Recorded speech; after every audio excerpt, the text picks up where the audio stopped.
Good morning everyone, welcome back to my channel. আজকে দিনটাকে শুরু করলাম আবারও লেবু মধু জল দিয়ে একটা হেলদি লাইফস্টাইল নিয়ে। আমি তোমাদের সাথে কিছু কথা শেয়ার করতে চাই।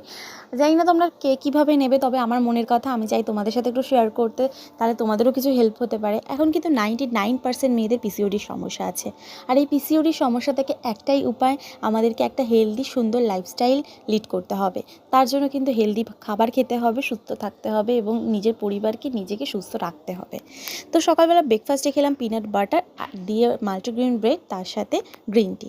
এই হেয়ার অয়েলটা রিসেন্টলি ইউজ করছি, যেটা আমার হেয়ার ফল কমাতে অনেক সাহায্য করছে। দুপুরবেলা খেলাম ডালিয়া, তার সাথে তরকারি। আর বিকেলবেলা স্নান করে নিলাম, যা গরম পড়েছে, সকালে উপায় নেই স্নান করার বলতে গেলে। আমার ফেভারিট কর্নারটা হচ্ছে স্কিন কেয়ার, যেটা আমার খুবই ভালো লাগে স্কিন কেয়ার করতে। বিকেলে স্ন্যাক্স খেলাম ডেটস, আমন্ডস, এগুলো দিয়ে। বিকেলে একটু বেরিয়ে পড়ছিলাম, ঠাকুমাকে ডক্টর দেখাতে নিয়ে গেলাম, চোখের ডক্টর। তারপরে ব্লিঙ্কিট থেকে আসার সময় আমার অর্ডারগুলো নিয়ে নিলাম। আর এই যে রাত্রেবেলার খাবার, কাবাব,